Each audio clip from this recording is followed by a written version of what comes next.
Con mucha alegría, como decía, por esta invitación. La verdad es que el pastor ya me había invitado el año pasado para su aniversario. Y lamentablemente por razones de salud no pude estar presente. Pero el Señor ha querido que hoy día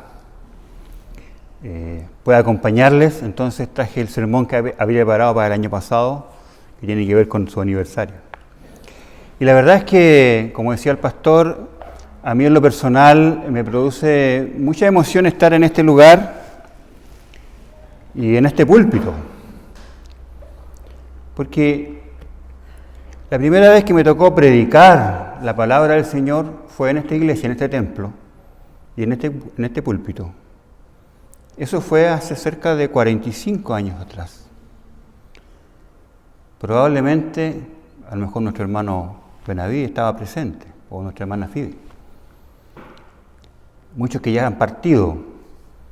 Y siempre lo he guardado y atesorado en mi corazón. No había predicado ni en mi iglesia local. Y me mandaron a predicar aquí a San Fernando. Y fue un motivo de mucha bendición. Y como les digo, fue muy especial, porque además, ese día fuimos invitados a almorzar por la hermana Nelly Vergara. Algunos de ustedes la recordarán.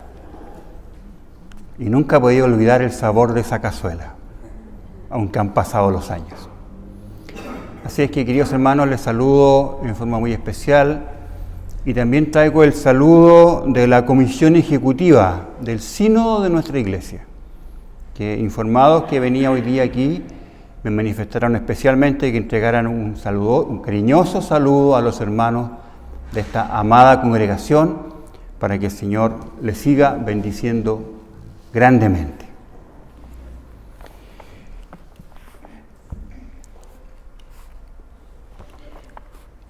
Voy a pedir que busquemos en nuestras Biblias el texto que acabamos de leer en la primera epístola del apóstol Pedro, en el capítulo 2.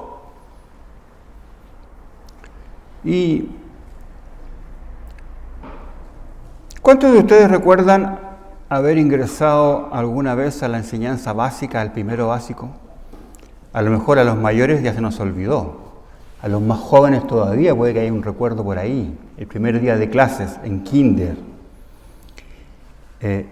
Yo trabajo en el ámbito de la educación e invariablemente el primer día de clases en algún rincón hay un niño o niña que está llorando. Puede haber 200 niños felices, pero siempre hay uno o una que está llorando, preocupado de la posible separación de la figura materna.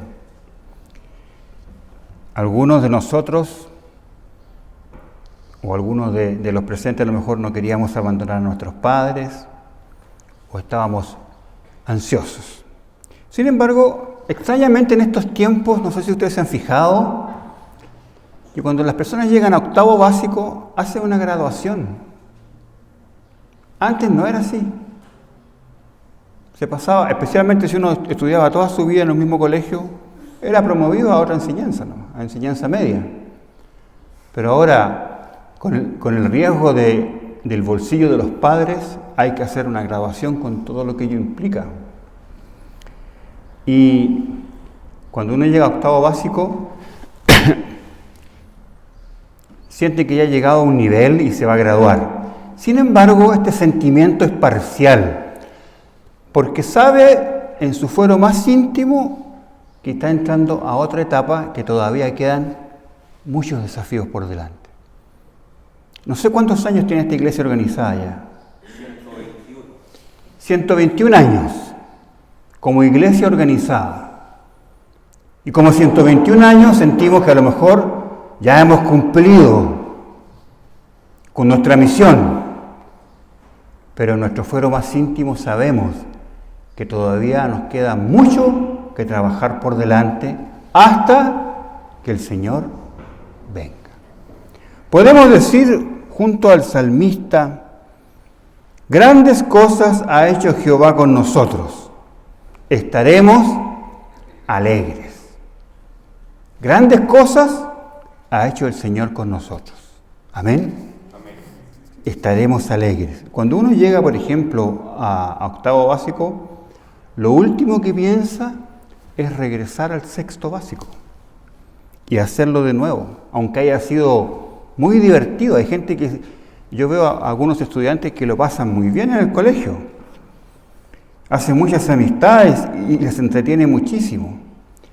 Pero entendemos que para alcanzar nuestro máximo potencial debemos seguir pasando etapas y seguir creciendo.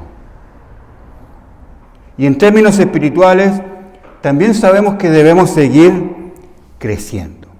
Les invito a que me acompañen en la lectura de los versículos 9 y 10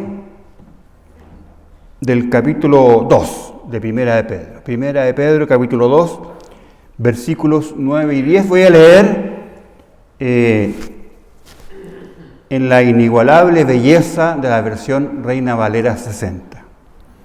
Dice la palabra del Señor: Mas vosotros sois linaje escogido, real sacerdocio, nación santa, pueblo adquirido por Dios, para que anunciéis las virtudes de aquel que os llamó de las tinieblas a su luz admirable. Vosotros, que en otro tiempo no erais pueblo, pero ahora sois pueblo de Dios, que en otro tiempo no habíais alcanzado misericordia, pero ahora habéis alcanzado misericordia. Amén. La versión contemporánea de la Reina Valera pone énfasis en que, aunque somos linaje escogido, real sacerdocio, nación santa, pueblo adquirido, dice, para que anunciéis los hechos maravillosos de aquel que los llamó de las tinieblas a la luz. Amén. Oremos. Amantísimo Padre Celestial, en esta hora especial, Señor, queremos rogar la bendición de lo alto para nuestras vidas, la bendición de lo alto, Señor, para esta congregación. Te pedimos, Señor, que tú abras nuestra mente, nuestro espíritu, todo nuestro ser, a la exhortación de tu palabra en nuestras vidas, para que esta palabra crezca, sea prosperada y nos haga crecer y acercarnos más a ti en esta hora. Te lo rogamos humildemente en nombre de Cristo Jesús. Amén.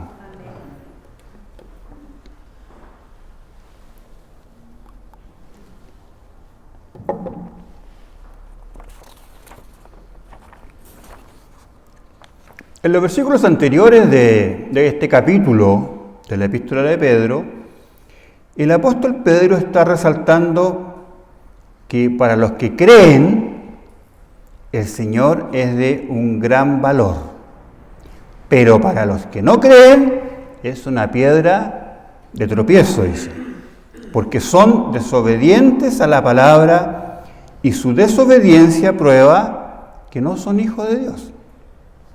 Él dice en el versículo 9, más ustedes, pero ustedes.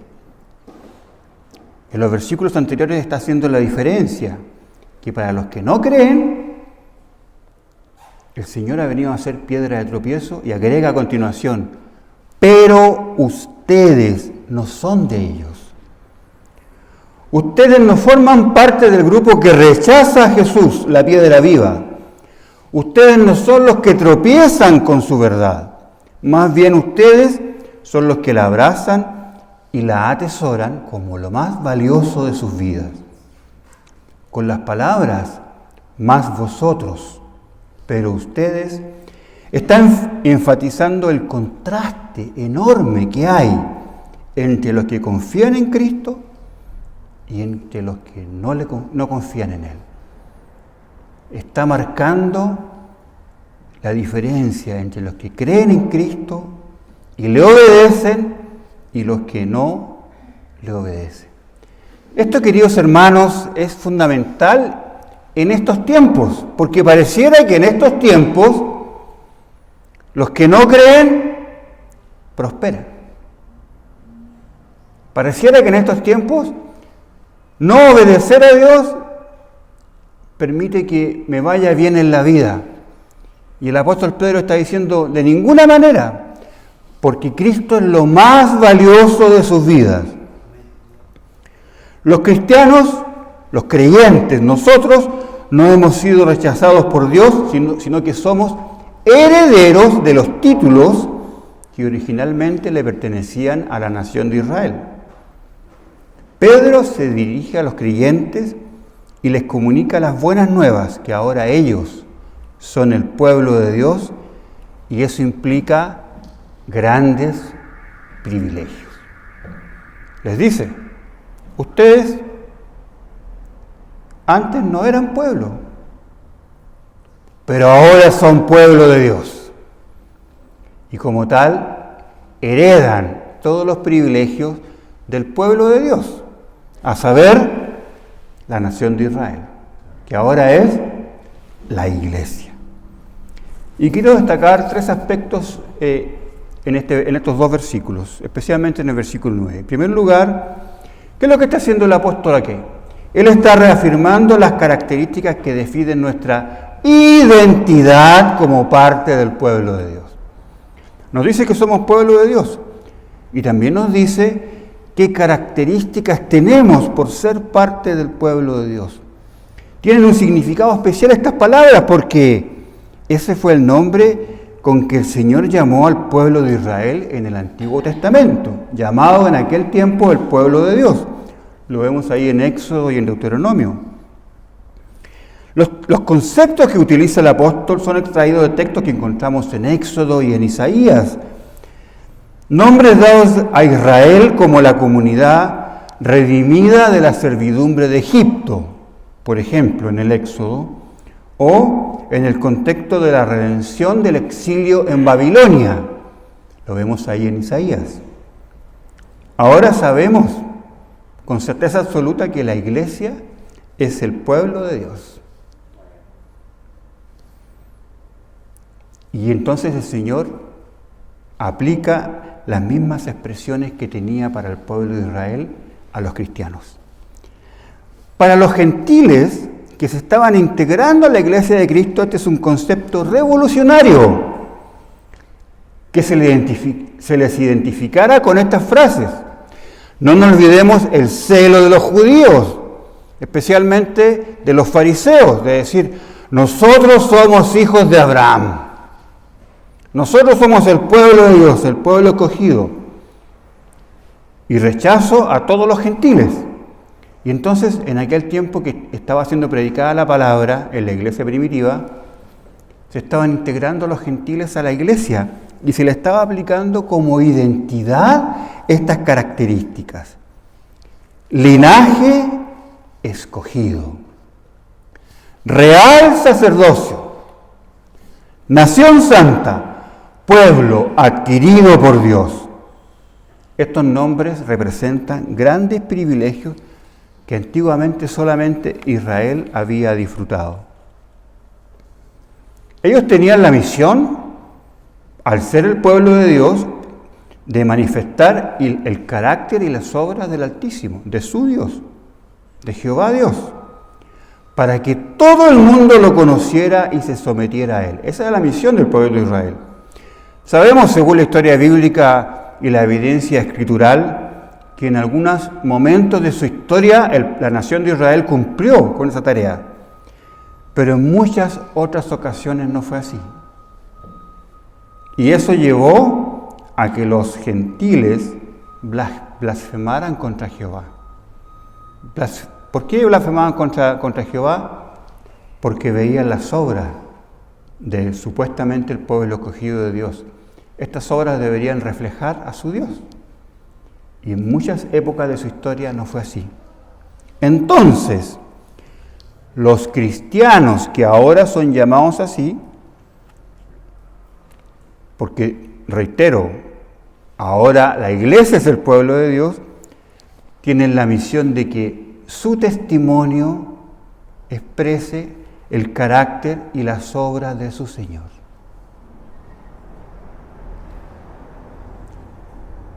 El pueblo de Dios, la iglesia, debe reflejar en su hacer, en su quehacer, en su decir, en su pensar, la naturaleza, el carácter y las obras de su Señor, con la misión de alcanzar al mundo.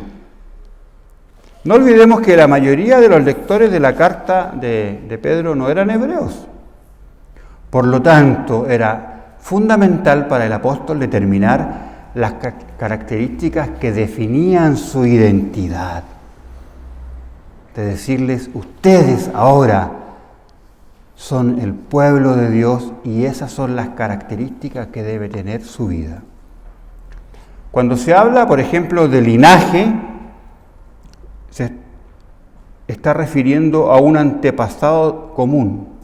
Declara que los cristianos son herederos de estos títulos, que hay ahora un solo pueblo de Dios y son los que Él ha escogido como una comunidad. Me gusta mucho a mí el concepto de comunidad.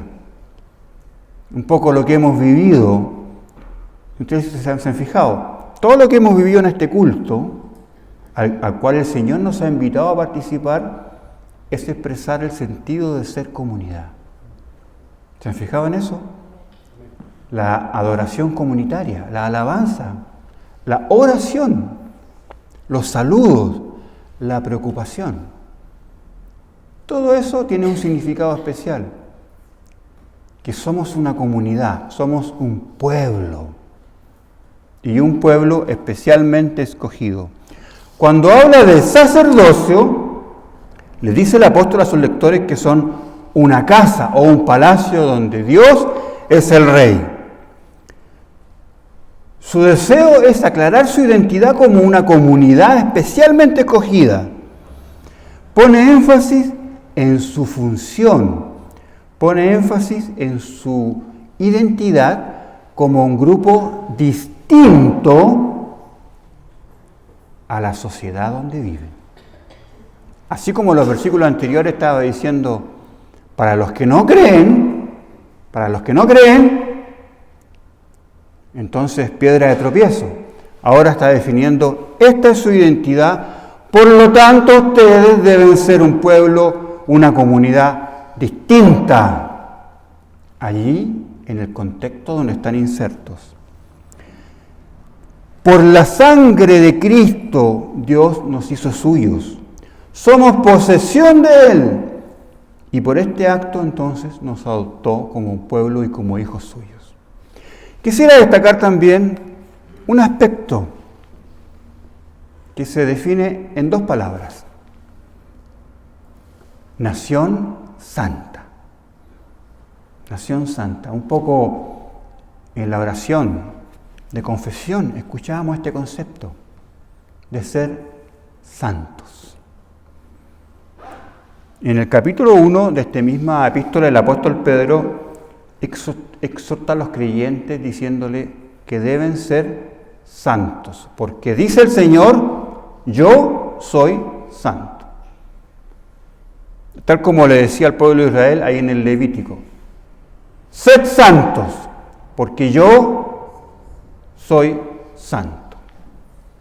Y el mensaje que el Señor nos trae hoy día a la iglesia Divino Redentor, primera iglesia presbiteriana de San Fernando, 121 años de historia. Sed santos, porque yo soy santo, dice el Señor.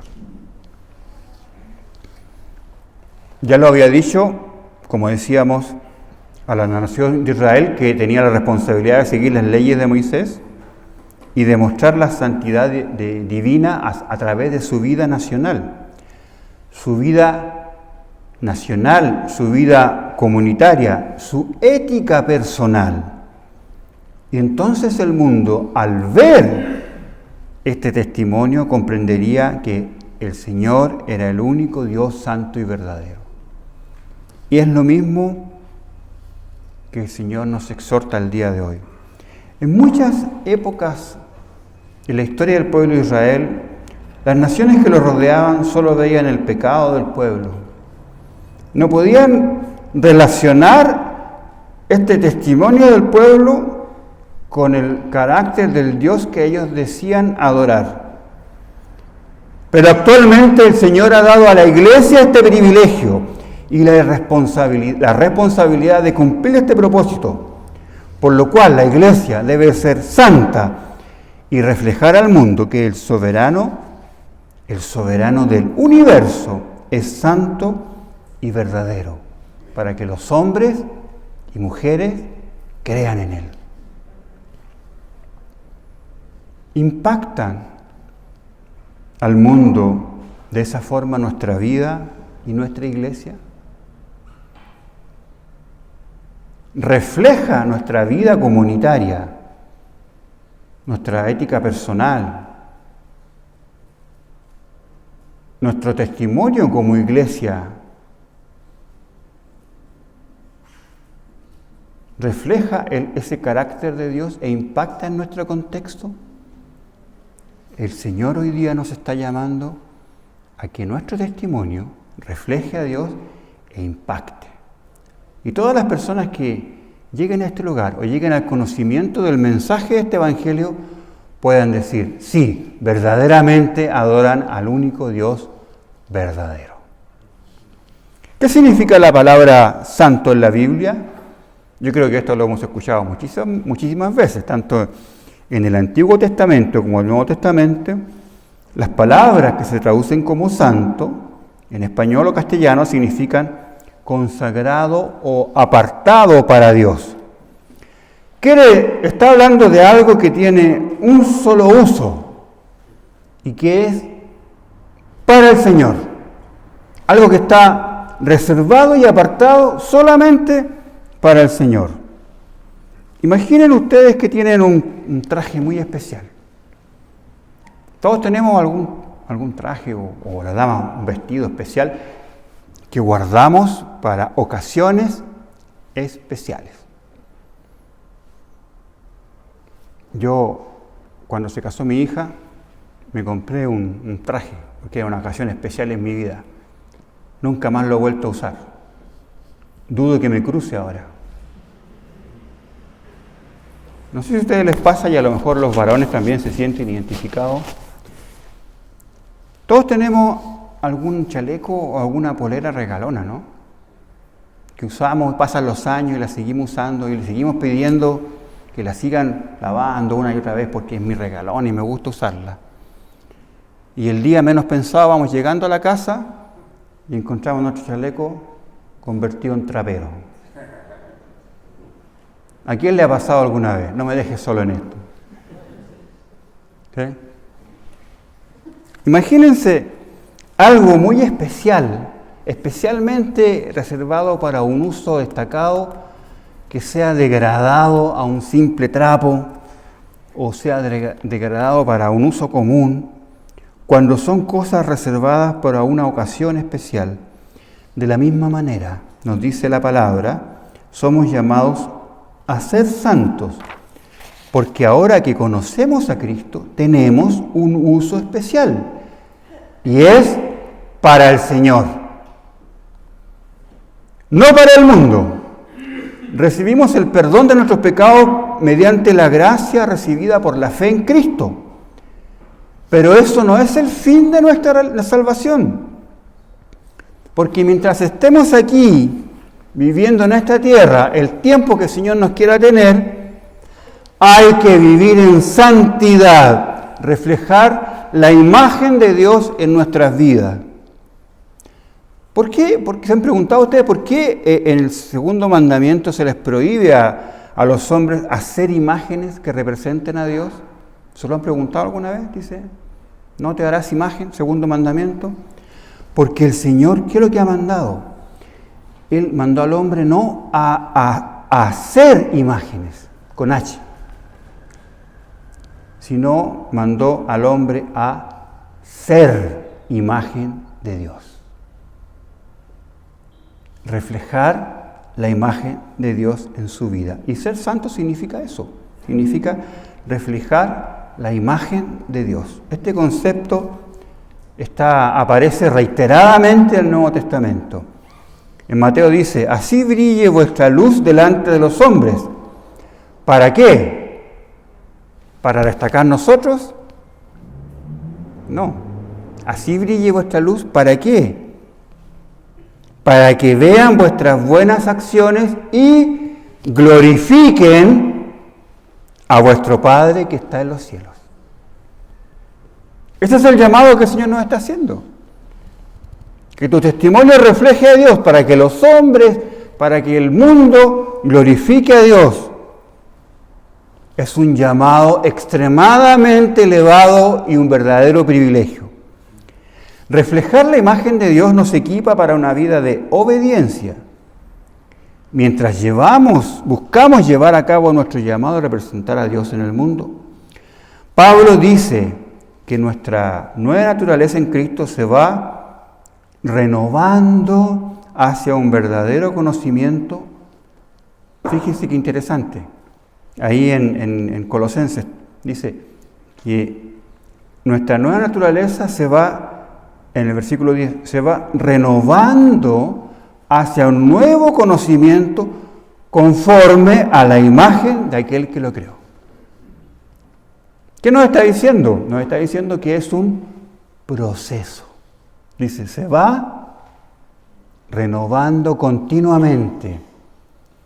Es cierto que ya hemos sido salvados, ya hemos sido redimidos del pecado por la sangre de Cristo.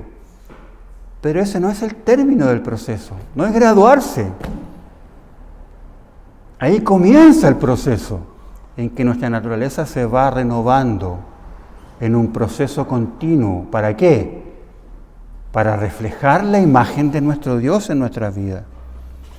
El contexto de lo que Pablo dice aquí, fíjense qué interesante, es la exhortación de Pablo a que abandonemos nuestros viejos pecados. Versículo 8 en Colosenses 3 dice, ira, enojo, malicia, maledicencia, lenguaje soez de vuestra boca. En el versículo 9, no mintáis los unos a otros, puesto que habéis desechado al viejo hombre con sus malos hábitos. Fíjense qué potente este llamado del Señor. ¿O nos vamos a quedar en nuestra naturaleza, en nuestra autojustificación, en la autocomplacencia, en la autoconmiseración? No, es que yo soy así. ¿Han escuchado ustedes? Y con eso, ¿qué es lo que estoy diciendo?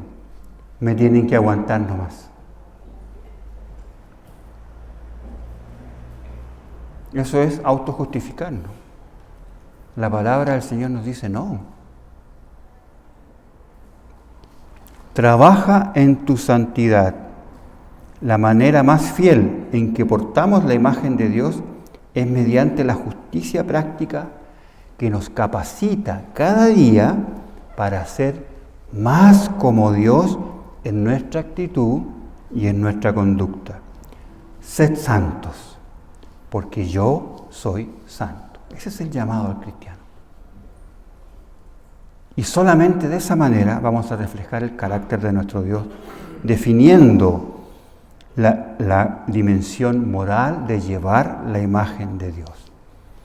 Y para terminar, hermanos, ¿cómo podemos hacer esto? Porque esto suena tremendamente elevado, ¿no?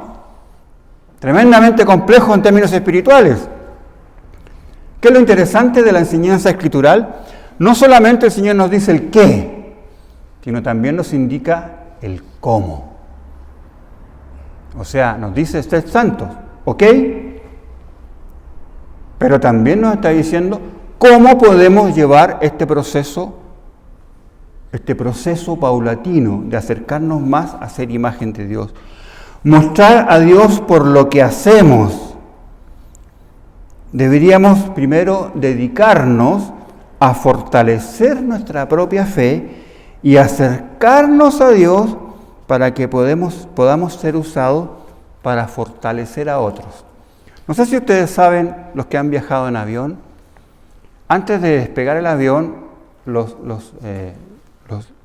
personas que están a cargo, aeromosas o encargados, hacen una capacitación en casos de emergencia que nadie presta atención. Pero yo me imagino lo tedioso que debe ser para ellos hacer siempre lo mismo, sabiendo que nadie los está escuchando. ¿Se han fijado que hacen esos movimientos de la salida y todo eso? Pero fíjense que hay algo interesante. Dicen, cuando caiga la mascarilla de oxígeno ante una emergencia, primero póngase usted la mascarilla y después póngasela al niño o al anciano. ¿Por qué? Porque si yo me preocupo de ponerse la mascarilla y si no hay oxígeno, yo me quedo sin oxígeno y no voy a estar en condiciones de ayudar a nadie. Primero, póngase usted la mascarilla y entonces va a estar en condiciones de ayudar al resto. Entonces, lo primero que deberíamos hacer es dedicarnos a fortalecer nuestra propia fe, acercarnos a Dios. ¿Para qué? Para fortalecer a otros. Cuando el Señor llamó a Abraham, el padre de la fe, lo bendijo. ¿Pero qué? ¿Cuál fue la promesa? ¿O qué estaba implícita en la promesa? Lo que estaba implícito es que serás, le dijo Abraham, serás bendición. El Señor nos llamó a que seamos bendición para todo aquel que nos rodea. Cada creyente está llamado a involucrarse en la obra de Dios de algún modo. Repito, cada creyente, o sea, cuando digo cada creyente es todos los creyentes estamos llamados a involucrarnos en la obra de Dios de algún modo. No me pregunte cuál, pero todos los creyentes tienen por lo menos un don. Y si Dios me dio un don, no es para guardarlo y esconderlo bajo la tierra. Me dio un don ¿para qué? Para hacer bendición de aquellos que me rodean. Ese es un llamado a todos los creyentes. En nuestro tiempo, la obra de Dios en este mundo es la obra de su Evangelio, esparciendo su gracia salvadora en la vida de los pecadores perdidos. ¿Cuántas personas hoy día? Leía una estadística el otro día, no me acuerdo si son 8.000 millones ya de población en el planeta. ¿Sí? Nunca en la historia de la humanidad había vivido tanta gente en este planeta. Y vemos esas ciudades enormes de millones de personas, pero al mismo tiempo nunca en la historia de la humanidad tanta gente se había sentido sola. Gente que vive en una ciudad de miles y millones y que no comparte con nadie. Gente que está necesitada del mensaje del Evangelio de Jesucristo, de la bendición de la comunidad de Cristo que refleja su gracia salvadora. Cuando los fariseos dudaron de Jesús, y lo hicieron varias veces, ¿qué les dijo Jesús? Les dijo, porque las obras que el Padre me ha dado para llevar a cabo, las mismas obras que yo hago, dan testimonio de mí. Del Padre, las obras dan testimonio de mí, de que el Padre me ha enviado. Lo vemos ahí en el capítulo 5 de Juan. No me crean por lo que digo, está diciendo el Señor. Crean por lo que hago. Crean por lo que hago, mi testimonio. Segundo lugar, mostrar a Dios por lo que somos.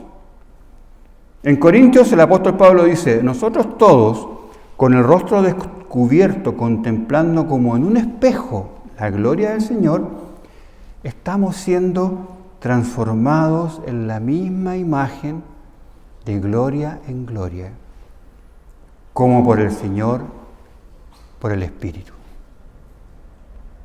Fíjense ustedes lo que está diciendo aquí el apóstol Pablo. Está diciendo que nosotros estamos siendo transformados en la misma imagen de la gloria del Señor. Estamos siendo transformados nosotros. ¿Se había percatado de eso alguna vez? Claro, no somos transformados de una. Lo que está diciendo es que somos transformados de gloria en gloria, de grado en grado, en un proceso. Pero estamos siendo transformados. ¿Por qué? ¿Por qué ocurre esto? No por nosotros. Ocurre porque Dios está trabajando en nuestras vidas. Dios está obrando su gloria cada vez más en nosotros, de grado en grado, y lo hace por medio del ministerio del Espíritu Santo, a quien Él envió para que nos haga cada vez más santos.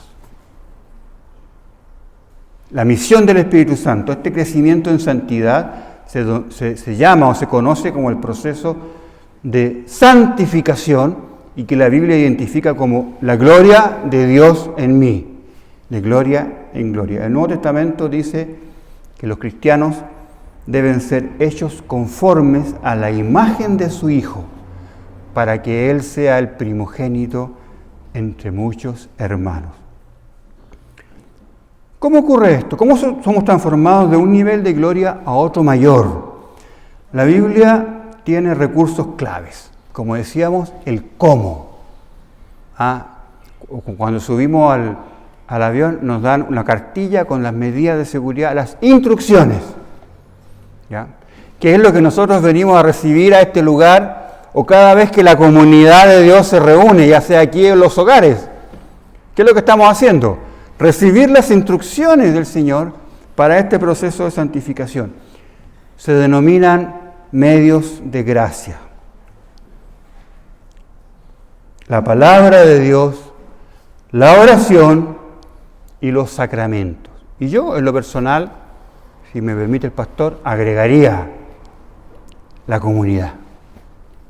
Qué importante es la comunidad de fe, queridos hermanos. Yo en estos últimos años he sido testigo de lo que es importante tener una comunidad, una familia de fe que ore por uno. Yo sé que en esta iglesia también han estado orando por mí, por mi esposa, por mi salud, por nuestra salud. Y hemos sentido esas oraciones. Entonces yo, en lo personal, agrego también como un medio la comunidad. No hay, fíjense ustedes, no hay sustituto, no hay algo que pueda reemplazar la práctica regular de encontrarse con Dios por medio de su palabra. No hay nada que pueda reemplazar eso. Por eso que yo cuando escuchaba los avisos que daba nuestra hermana, me gozaba porque veía que la iglesia está reuniéndose en diferentes estamentos, en diferentes días de la semana o en diferentes lugares. ¿A qué se reúne? Claro, como buenos presbiterianos, a tomar un tecito. Pero fundamentalmente a estudiar su palabra.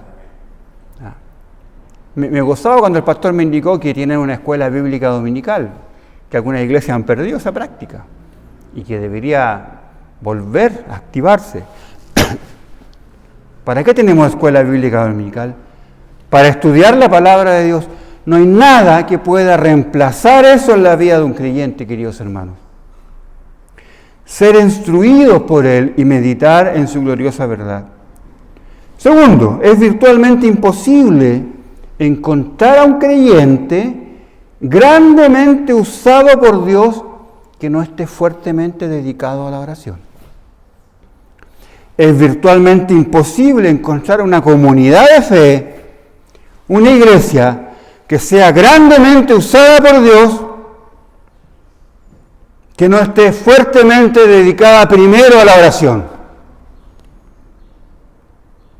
En relación a los sacramentos, la cena del Señor no funciona, no funciona como ninguna magia en la fórmula de las palabras o en los elementos mismos, sino que el Espíritu Santo fortalece la fe de los que están en comunión con Jesús al recibir los elementos que significan su muerte por nuestros pecados. Y para terminar, qué interesante que el apóstol Pedro, dentro de todo esto que hemos conversado, no se queda ahí. sino que agrega, ¿para qué? ¿Para qué es todo esto? ¿Para qué tienen una nueva identidad? ¿Para qué fueron llamados por Dios? Para que anunciáis las virtudes de aquel que los llamó de las tinieblas a su luz admirable. Nuestra nueva identidad como creyentes, como pueblo de Dios, que antes no éramos pueblo, pero ahora somos pueblo de Dios, tiene un solo propósito grandioso. El propósito de la identidad nueva que hemos adquirido en Cristo es que nuestra vida pueda manifestar el carácter de Dios. Que tu vida proclame, amplifique la bondad de Dios. Que tu forma de andar demuestre que has sido trasladado verdaderamente de las tinieblas a la luz.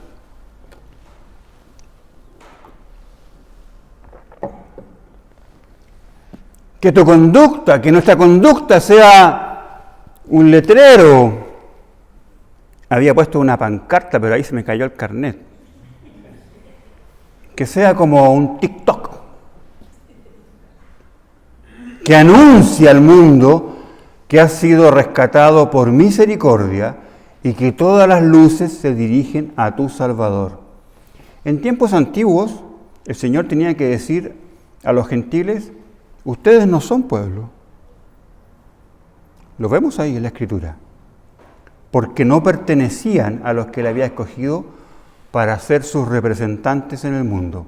Pero hoy llama a todos los creyentes por igual, sean judíos o no judíos, de toda nación, de todo pueblo, de toda raza. Y dice, ahora sois pueblo de Dios. Hemos recibido su misericordia y somos su pueblo. Que el Señor nos bendiga en este propósito. Amén.